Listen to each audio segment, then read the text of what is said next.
ಇನ್ನು ಸಿದ್ದರಾಮಯ್ಯ ರಾಜೀನಾಮೆಗೆ ವಿಜೇಂದ್ರ ಪಟ್ಟು ಹಿಡಿದಿದ್ದಾರೆ. ರಾಜೀನಾಮೆ ಕೊಡೋವರೆಗೂ ಹೋರಾಟ ಅಂತ ಅಶೋಕ್ ಹೇಳ್ತಾ ಇದ್ದಾರೆ.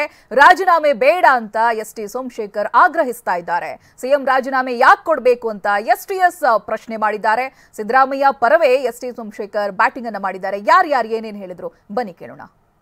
ಗೌರವಾನ್ವಿತ ಮುಖ್ಯಮಂತ್ರಿಗಳು ಸಿದ್ದರಾಮಯ್ಯನವರಲ್ಲಿ ಭಾರತೀಯ ಜನತಾ ಪಾರ್ಟಿ ನಾವು ಆಗ್ರಹವನ್ನ ಮಾಡ್ತಾ ಇದ್ದೇವೆ.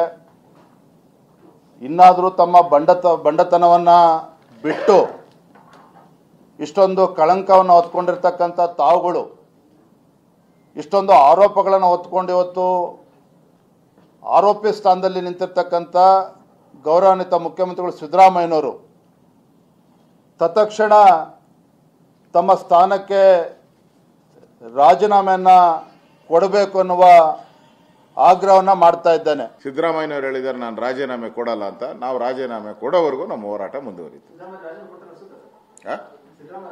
ಕಾನೂನಿಗಿಂತ ಯಾರು ದೊಡ್ಡವರಿಲ್ಲ, ಕಾನೂನಿಗಿಂತ ಯಾರು ದೊಡ್ಡವರಿಲ್ಲ.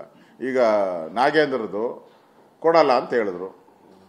ವಿಧಾನಸಭೆಯಲ್ಲೇ ಡಿ.ಕೆ. ಶಿವಕುಮಾರ್ ಅವರು ಏನು ತಪ್ಪು ಮಾಡಿಲ್ಲ ಅಂತಂದ್ರು. ಯಾಕೆ ರಾಜೀನಾಮೆ ಕೊಟ್ಟರು? ಹಂಗೆ ಕಾನೂನಿನ ಕುಣಿಕೆಯಲ್ಲಿ ಸಿಕ್ಕಾಕೊಂಡಾಗ ನಿಮ್ಮ ಕೈಯಲ್ಲಿ ಏನೂ ಇರಲ್ಲ. ಒಂದಲ್ಲ ಒಂದಿನ ರಾಜೀನಾಮೆ ಕೊಡಬೇಕಾಗ್ತೈತೆ, ಆ ಸನ್ನಿವೇಶ ಕ್ರಿಯೇಟ್ ಆಗ್ತೈತೆ. ಮೂಡ ಸೈಟ್ ಏನು ಕೊಟ್ಟಿದ್ದಾರೆ, ಮುಖ್ಯಮಂತ್ರಿ ಸಿದ್ದರಾಮಯ್ಯ ಧರ್ಮಪತ್ನಿಯವರಿಗೆ ಒಬ್ಬರಿಗೆ ಕೊಟ್ಟಿಲ್ಲ, 100 ಜನ ತೆಗೆದುಕೊಂಡಿದ್ದಾರೆ. ಸರ್ಕಾರದಲ್ಲೂ ಕೂಡ ಈ ಥರ 50% ಸೈಟ್ನ ಡೆವಲಪ್ಡ್ ಸೈಟ್ನ ಕೊಡಬೇಕು ಅಂತಕ್ಕಂಥದ್ದು ಸರ್ಕಾರದ ಆದೇಶ ಕೂಡ ಇದೆ. ಅದೇ ಆದೇಶದ ಪ್ರಕಾರ ಎಲ್ಲರಿಗೂ ಕೊಟ್ಟಂಗೆ ಧರ್ಮಪತ್ನಿಯರಿಗೂ ಕೂಡ ಭಾರತೀಯ ಜನತಾ ಪಕ್ಷ ನೇತೃತ್ವದ ಸರ್ಕಾರ ಕೊಟ್ಟಿದ್ದಾರೆ. ಅವಾಗ ಅಪ್ಲೈ ಮಾಡಿದ್ರು ಅವರು.